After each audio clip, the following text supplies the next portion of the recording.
3 मिनिटात 30 बातम्या. Powered by बाबा जाधव मसाले, खजिना मराठी चवीचा. अस्सल खा, अस्सल रहा. आता पाहूयात 3 मिनिटात 30 बातम्या. ठाकरेंच्या युतीमुळे मुंबईत काहीही फरक पडणार नाही, सत्ता महायुतीचीच येईल असा विश्वास गिरीश महाजनांनी व्यक्त केला. सोबतच त्यांनी ठाकरेंना डिवचले. ठाकरेंची युती म्हणजे केवळ सांधे साधूपणा असल्याचा हल्लाबोल त्यांनी केला. सोबतच 25 वर्ष सत्तेत असताना ठाकरेंनी मुंबईसाठी काय केलं असा सवालही महाजनांनी केलेला आहे. ठाणे महापालिका निवडणुकीकरिता भाजपनं अखेर प्रचाराला सुरुवात केली आहे. संपूर्ण ठाण्यात जवळपास 16 ठिकाणी भाजपच्या वतीनं बॅनरबाजी करण्यात आली.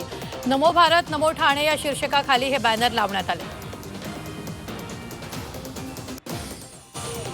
नवी मुंबईत राष्ट्रवादीकडून युतीचा प्रस्ताव आल्याची माहिती राष्ट्रवादी शरदचंद्र पवार पक्षाचे प्रदेशाध्यक्ष शशिकांत शिंदेंनी दिली आहे. राष्ट्रवादीसह वंचितकडूनही प्रस्ताव आल्याचं त्यांनी सांगितलं. मात्र महाविकास आघाडीमध्ये निवडणूक लढण्याचा राष्ट्रवादी शरदचंद्र पवार पक्षाचा प्रयत्न असल्याचंही त्यांनी सांगितलेलं आहे. कल्याण डोंबिवली महापालिका निवडणुकांसाठी शिवसेना उद्धव बाळासाहेब ठाकरे पक्ष आणि मनसे युतीवर शिक्कामोर्तब झाला आहे याची माहिती शिवसेना उद्धव बाळासाहेब ठाकरे जिल्हा प्रमुख अल्पेश भोईर यांनी दिली. उद्यापासून दोन्ही पक्षाच्या उमेदवारांना एबी फॉर्म देण्यात येणार असल्याचं भोईर यांनी सांगितलं.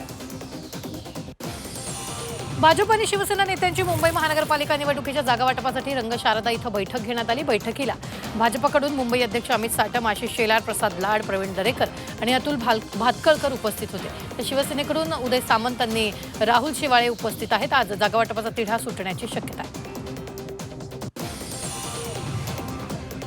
देशात आता सरकारी बँकांची संख्या कमी होणार आहे. बँकांच्या विलिनीकरणाच्या प्रक्रियेला केंद्र सरकार 2026 मध्ये अधिक गती देणार आहे. मोठ्या आणि जागतिक दर्जाच्या बँका उभारण्यावर अधिक भर दिला जाईल. पश्चिम रेल्वेच्या कांदिवली बोरिवली दरम्यान 6व्या रेल्वे मार्गाचं काम सुरू आहे. त्यामुळे आजपासून 29 डिसेंबर दरम्यान 629 लोकल फेऱ्या रद्द केल्यात. लांब पल्ल्याच्या रेल्वे गाड्यांच्या वेळापत्रकात बदल केला. पश्चिम रेल्वेवर कांदिवली ते बोरिवली दरम्यान मेगा ब्लॉक घेण्यात आलाय. त्यामुळे बोरिवली थांबवणाऱ्या लांब पल्ल्याच्या गाड्या अंधेरी आणि वसईत थांबा घेणार आहेत. सर्व रेल्वे गाड्यांसाठी 10 तास आधी प्रथम आरक्षण चार्ट तयार करण्यात येईल. 30 डिसेंबरपासून प्रारंभ होणार असल्याची माहिती रेल्वे प्रशासनाने दिली आहे. प्रवाशांची वाढती संख्या पाहता येत्या 2030 पर्यंत देशातल्या मुंबई, पुणे, दिल्ली, चेन्नई, हैदराबाद, बंगळुरूसह 48 प्रमुख शहरांमध्ये नव्या रेल्वे गाड्या सुरू करण्याची क्षमता दुप्पट केली जाणार.